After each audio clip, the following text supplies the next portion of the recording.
La cultura y el desarrollo en Chile están en una encrucijada. Aunque en textos, cursos y seminarios la afirmación "no hay desarrollo sin cultura" se repite insistentemente. Y nos resuelve positivamente la convocatoria que hizo en la asunción al mando de la presidenta Bachelet de iniciar juntos ese camino hacia una nación desarrollada, justa, moderna y tolerante, porque Chile no es solo un listado de indicadores o estadísticas. Esas afirmaciones parecen ser señales esperanzadoras de la voluntad de realizar una profunda transformación cultural en Chile. De hecho, el diseño de una nueva Constitución y la reforma educativa prometen hacer realidad ese cambio. Pero más allá del ethos discursivo o de los objetivos programáticos, ¿cómo se proyecta el país concretamente?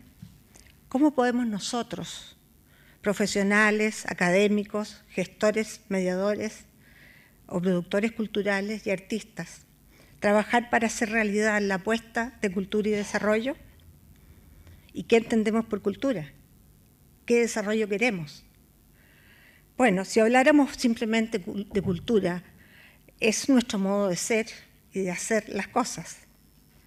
O bien, podemos adherir a la definición de la UNESCO, que apela al conjunto de los rasgos distintivos, espirituales y materiales, intelectuales y afectivos que caracterizan a una sociedad o a un grupo social y que abarca, además de las artes y las letras, los modos de vida, las maneras de vivir juntos, los sistemas de valores, las tradiciones y las creencias.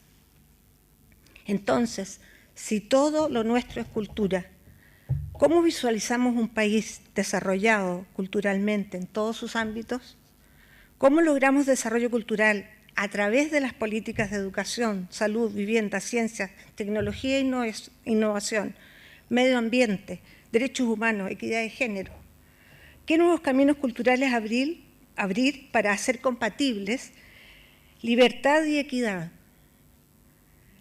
tradición y modernidad, identidad nacional y globalización? ¿Qué vías potenciar para lograr un desarrollo humano que trascienda lo meramente económico? En otras palabras, ¿cómo logramos que las 180.000 personas asistentes a Lollapalooza, entre los cuales seguramente que hay muchos de nosotros, o los que pagando altos precios llenan estadios y vibran con estrellas internacionales, puedan apoyar también con igual fuerza el teatro, la música, las artes visuales, la danza o el cine nacional? ¿Cómo hacer que los chilenos, además de hipnotizarse con Facebook, Twitter, WhatsApp y otros instrumentos facilitadores de la comunicación, pero reductores del lenguaje, lean y entiendan lo que leen? No tenemos todas las respuestas.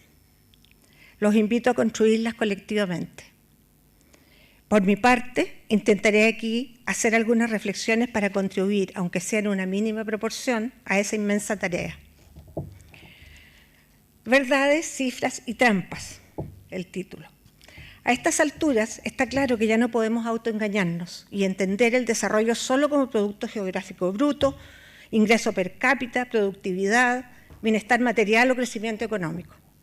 Tenemos que atrevernos a proyectar un desarrollo que incorpore la expresión creativa y el espíritu reflexivo e innovador, el acceso equitativo a la cultura, empleos dignos, organización y participación democrática.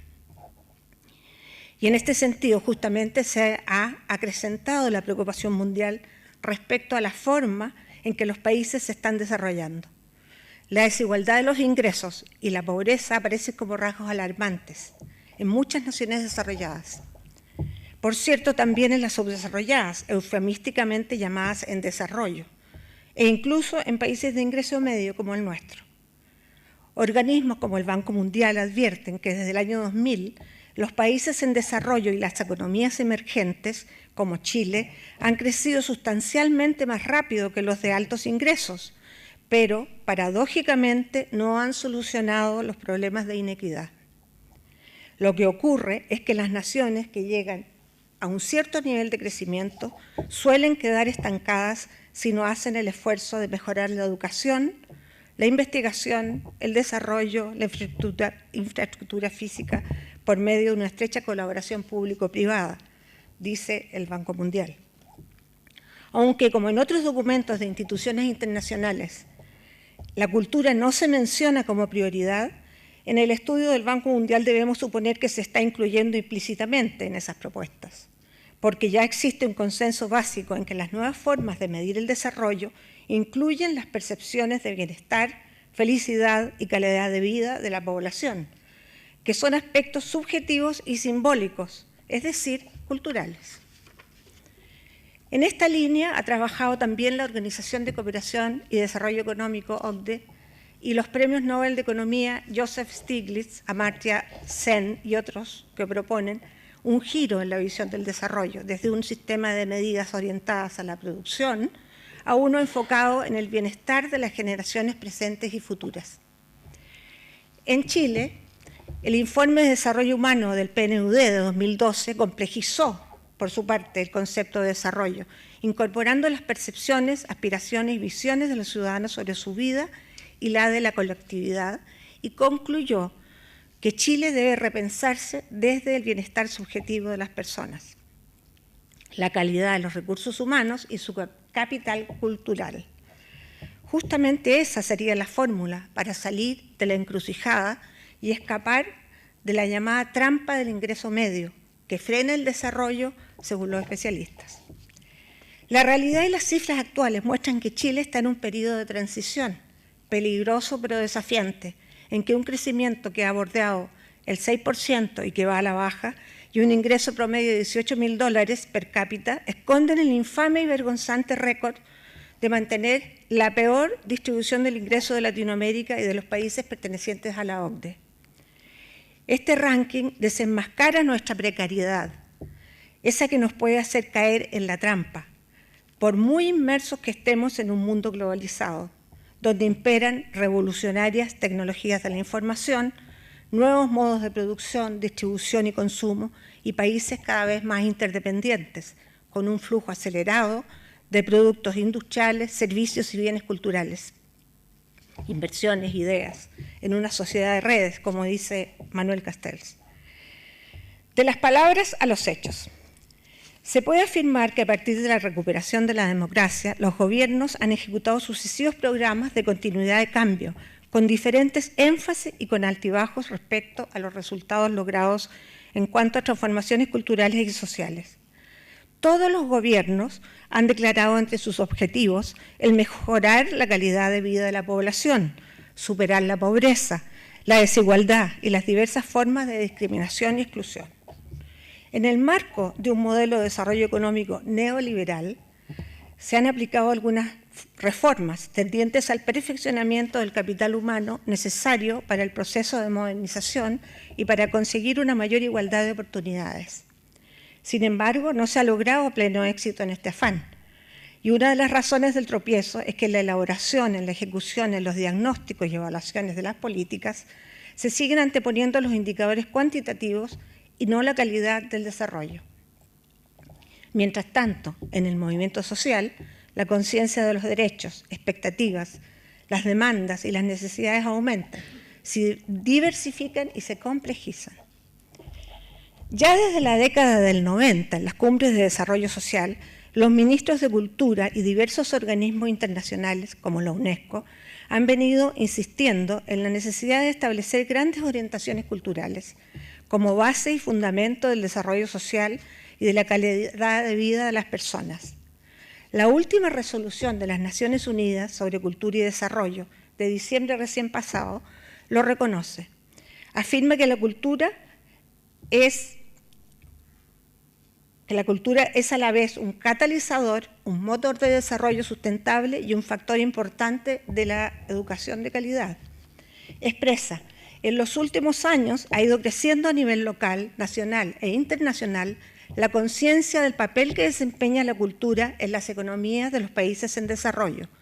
Las percepciones se han trasladado desde la perspectiva de que la cultura de un país solo proporciona el contexto dentro del cual ocurre el progreso económico hacia una comprensión gradual de que los recursos y capacidades culturales son un componente integral de la economía y que el sector cultural puede efectuar una contribución dinámica a la promoción del crecimiento, tanto económico como cultural.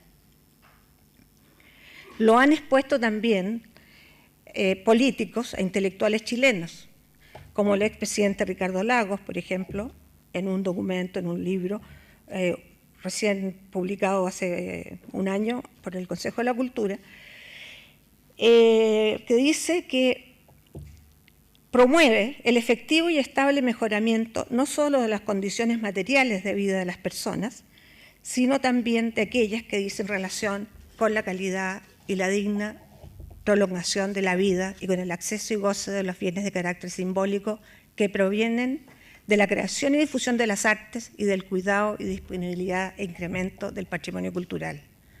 Así, con esa condición de integrarse al proceso cultural, se podría lograr que el reconocimiento de los derechos culturales potencien y transformen a simples consumidores en sujetos culturales. Ahora, en cuanto a políticas culturales, ¿hay un horizonte prometedor? Ha habido adelantos significativos con la creación del Consejo Nacional de la Cultura y las Artes, su Fondo Nacional del Desarrollo Cultural, los consejos y fondos del libro, la lectura, del audiovisual, de la música, los programas de desarrollo de la infraestructura y gestión regional, las iniciativas tendientes a descentralizar las decisiones de inversión, el sustantivo aumento del financiamiento público, sobre todo entre 2006 y 2010, que se duplicó, y los incentivos tributarios a las donaciones de la empresa privada. Sin duda, fue positivo que en el debate previo al diseño de la institucionalidad y en la estructura misma del Consejo Regional Nacional creado, se considerara la participación de representantes de la sociedad civil.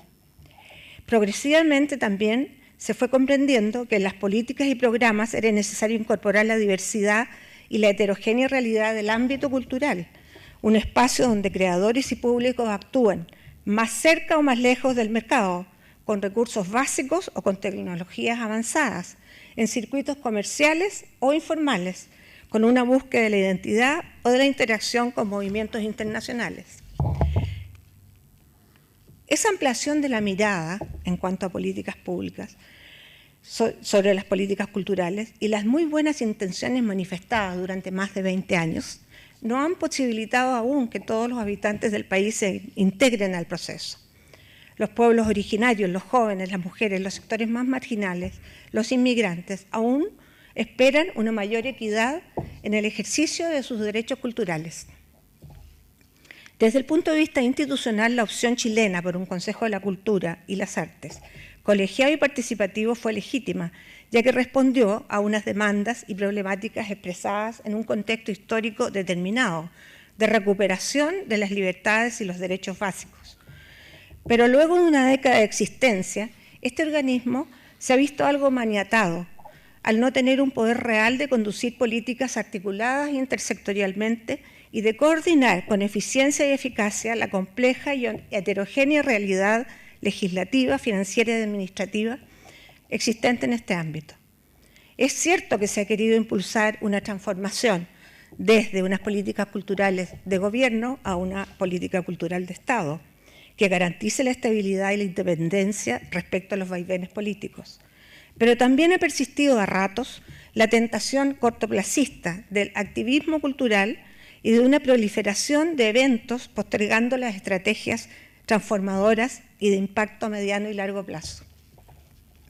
Por esto, creo que ha llegado la hora de profundizar el cambio, con el fin de garantizar una mayor coordinación institucional y un mejor diálogo con la sociedad civil y las organizaciones en el diseño, ejecución y seguimiento de políticas públicas en este ámbito, para evitar nuevas fisuras en la comunicación entre los organismos del Estado y la sociedad civil.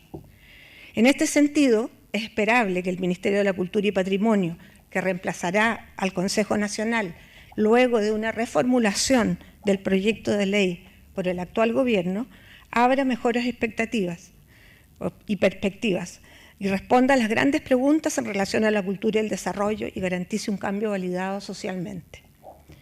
Los desafíos y las tareas se multiplican si entendemos las políticas culturales como el conjunto de intervenciones realizadas por el Estado con la participación de las instituciones públicas, el sector asociativo y el sector privado, con el fin de orientar el desarrollo simbólico, satisfacer las necesidades culturales de la población y obtener un consenso para un tipo de orden o transformación social. Ya no podemos considerarlas como una mera administración rutinaria del patrimonio histórico, como un ordenamiento burocrático del aparato estatal dedicado al arte o a la educación, o como una cronología de acciones de cada gobierno, advierte García Canclini, Néstor. El programa de cultura del nuevo gobierno incorpora en sus contenidos esta percepción. Reconociendo los avances, advierte sobre la persistente desigualdad en el acceso de la población a las obras y servicios culturales y patrimoniales, en el reconocimiento de las culturas y creaciones locales y en el acceso a la formación y educación en las artes. Por eso sus ideas matrices se orientan a la ampliación del acceso a la formación de jóvenes y niños en los lenguajes artísticos, al resguardo del patrimonio, sobre todo en los museos, al impulso de las industrias culturales y la economía creativa nacional.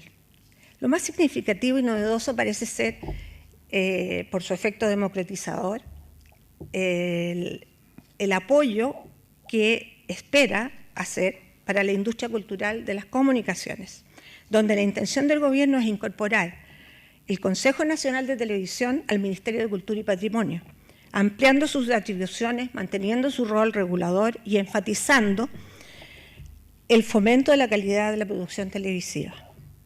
Además, cuando se instale la televisión digital, procurará que Televisión Nacional mantenga lo menos 2 frecuencias abiertas y gratuitas adicionales, una de ellas de contenido cultural. Creo que es muy positivo que el programa proponga redoblar los esfuerzos para ejercer una acción reguladora y de fomento de las industrias culturales, especialmente el terreno de las comunicaciones. Un vehículo apropiado para fomentar la cohesión social y fortalecer la ciudadanía, la identidad y la diversidad. Porque una manera de salir del falso dilema entre defender lo propio o lo foráneo, la identidad o la globalización, es que las políticas culturales se dirijan prioritariamente hacia las industrias culturales y de la comunicación, afirma otra vez Néstor García Canclini. 2 desafíos cruciales. Se puede apreciar que en la etapa actual existe un compromiso de profundizar y ampliar las políticas que se aplicaron en un tránsito progresivo a partir de 1990, respetando, lógicamente, las líneas de acción señaladas por los integrantes del Directorio del Consejo Nacional de Cultura y las Artes para la segunda etapa de la política cultural, que comenzó en 2011 y termina en 2016. Valorando esa decisión ya demostrada, la decisión del gobierno actual de hacer transformaciones sobre una base que ya existe y que no se niega, valorando esa decisión ya demostrada en estos gestos y acciones por las nuevas autoridades, emergen, a mi juicio, 2 temas o desafíos fundamentales, en los que habría que poner un énfasis extraordinario para transitar hacia un desarrollo cultural democrático y sustentable. Uno es el diseño y ejecución de políticas culturales multidimensionales. Y 2, la participación, profundizar la participación y la descentralización. En cuanto al enfoque multidimensional, intersectorial, interministerial de las políticas culturales, se hace imperiosa en la medida en que los problemas, necesidades y demandas de la población se diversifican y se hacen más evidentes en busca del bienestar y del desarrollo integral. Al entender el desarrollo en estrecha relación con la búsqueda de sentidos para la vida, no podemos relegar a la cultura una mera función instrumental, a un medio para alcanzar los fines. La cultura debería ser un objetivo en sí mismo. Partiendo de esta premisa, se hace más nítida la necesidad de abordar los problemas desde un enfoque multidimensional que integre educación inclusiva y de calidad, reconocimiento de la diversidad, mayor participación social, igualdad de género y más oportunidades para los jóvenes. Así se podría acelerar un cambio cultural que solidifique la construcción de una sociedad con justicia social y democracia estable. Por eso pienso que las políticas y programas culturales no deberían encapsularse en un solo organismo público aislado y en competencia con otros por la hegemonía y por el presupuesto. Las políticas culturales deberían trabajarse de una forma multidimensional y sistémica, articulándose, entre otras, con las políticas de educación, desarrollo social, trabajo, economía, obras públicas, turismo, deportes, medio ambiente, vivienda y urbanismo. Todas las medidas que se toman ahí, todas las políticas en esos ámbitos tienen repercusiones y dimensiones culturales.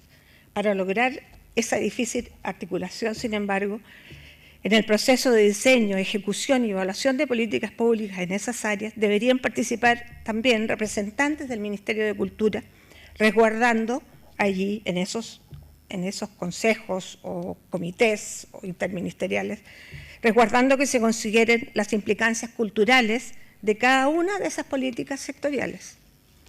Recientemente, en la Cumbre Mundial de las Artes y la Cultura, realizada en Santiago, con 70 expositores, 30 ministros de cultura del mundo, delegaciones de 5 continentes y 500 participantes, en enero, se apuntó a un enfoque similar.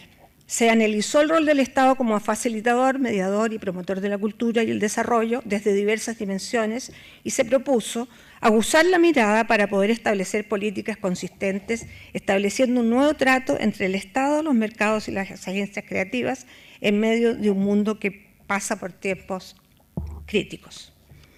En otras palabras, como dice el profesor australiano David Crosbie, que además es economista y profesor investigador en cultura, en Australia se ha hecho un gran trabajo en términos de desarrollo cultural identitario propio.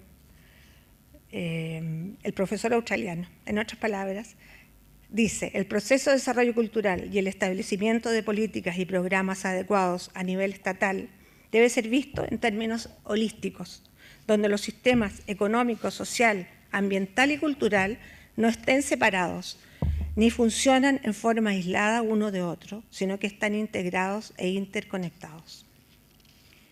Tenemos incipientes, pero muy buenos ejemplos de trabajo multidisciplinario, interministerial, intersectorial a nivel público.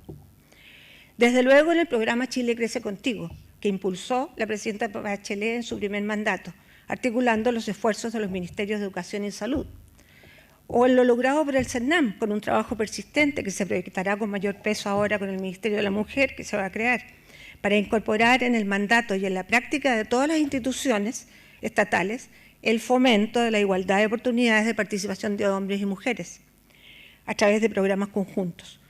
En estos días también comprobamos este enfoque convergente de políticas en la acertada decisión de incorporar al Consejo de la Cultura en las discusiones y propuestas sobre la reforma educacional, así como en el Comité de Coordinación de Fomento de la Economía Creativa, en el que participarán Cultura, junto con Relaciones Exteriores, Corfo, Cercotec, Cernatur, etc. Este mismo espíritu sinérgico lo celebramos en la reciente coordinación que se ha establecido entre el Consejo Nacional de la Cultura y el Ministerio y Secretaría General de Gobierno para abordar el mejoramiento de la televisión pública. Así como en estos casos, habría que seguir promoviendo una aproximación sistémica y formas sofisticadas y permanentes de colaboración intersectorial y pluridisciplinaria en el diseño y aplicación de las políticas culturales. El segundo punto que yo ponía énfasis es el tema de la participación y descentralización. Son esenciales en el proceso de desarrollo cultural. Se instalaron como un nuevo paradigma a partir de 1990 y se concretaron en un principio a través de comisiones de estudio multisectoriales y pluripartidistas, la Comisión Garretón, la Comisión Ibelich, etc. Luego se concretó esa participación en la estructura misma del Consejo Nacional de la Cultura y también en sus consejos regionales, con consejeros y con comités consultivos.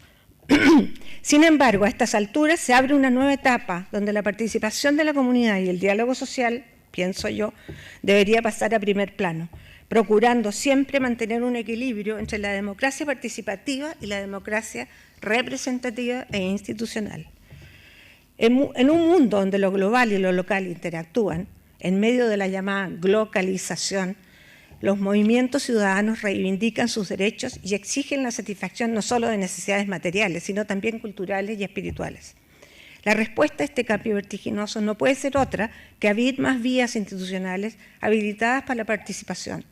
De acuerdo a ello, las estructuras del futuro ministerio deberían afinarse y ampliar el diálogo social. Más aún, me atrevo a aventurar que si consideramos los instrumentos actualmente existentes, podríamos potenciar esa participación.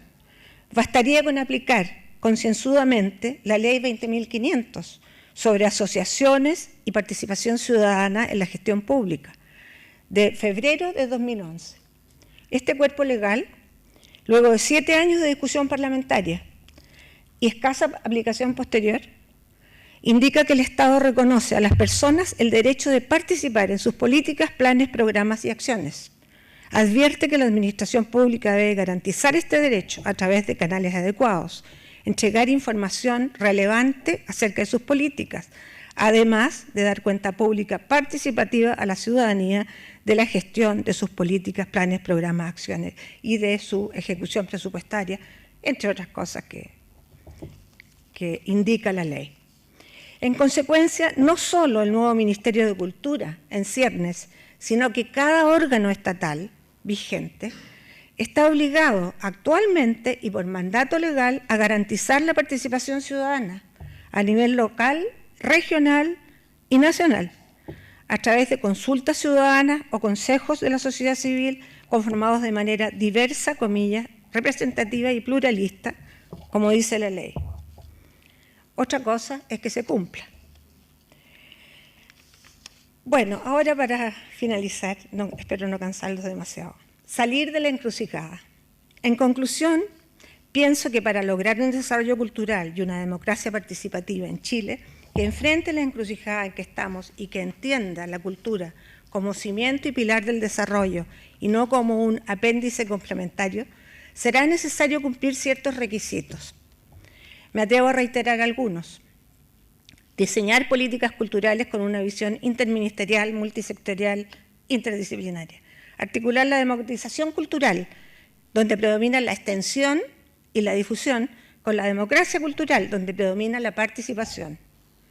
Entender que la cultura y las industrias culturales en su dimensión económica, comercial y laboral entregan riqueza y contribuyen al crecimiento del país.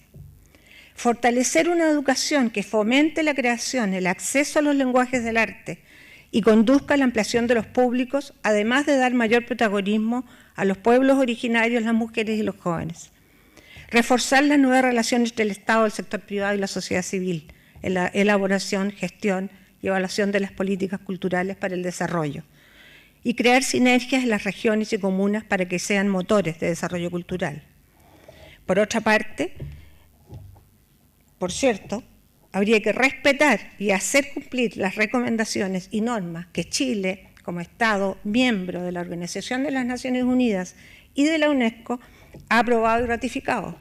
De partida, si cumpliéramos con el compromiso ratificado por todos los poderes del Estado de Chile en relación a la Convención de Protección y Fomento de la Diversidad de las Expresiones Culturales, así se llama esta convención, de 2005, que fue ratificada en 2007 por Chile, tendríamos más de la mitad del camino avanzado. Este instrumento normativo entrega un marco jurídico y ético mundial, y de acuerdo a ello, el Estado se hace responsable justamente de impulsar la protección de la diversidad de creación y expresión de artistas, productores, comunidades, etc., la educación y sensibilización del público con programas de formación e intercambios entre industrias culturales, la participación activa de la sociedad civil con incentivos para las organizaciones sociales, la facultad reguladora del Estado sobre la cultura en las negociaciones, por ejemplo, de libre comercio a nivel internacional, el fortalecimiento de la cooperación bilateral, regional e internacional, el fomento de las industrias culturales, la formación de recursos humanos en gestión y planes de desarrollo y el fomento de pequeñas y medianas empresas, además de el impulso a las nuevas tecnologías. Todo eso está incorporado en una convención que son normas y propuestas de acción para que los gobiernos las apliquen a través de leyes, a través de instrumentos de política y a través de mecanismos financieros, administrativos y de participación de la sociedad. Eso existe y si hiciéramos eso estaríamos logrando gran parte del objetivo o la meta que queremos de cultura y desarrollo. Espero que algunos de los elementos mencionados en esta exposición nos sirvan para luchar desde nuestra propia realidad profesional y laboral con herramientas concretas para un desarrollo sustentable, una sociedad más integrada, en la cual todos puedan ser protagonistas y beneficiarios de la modernización. Pienso que así podríamos lograr un pleno desarrollo humano, tejer una más compacta, solidaria trama en la sociedad chilena y salir de la actual encrucijada cultural. Muchas gracias.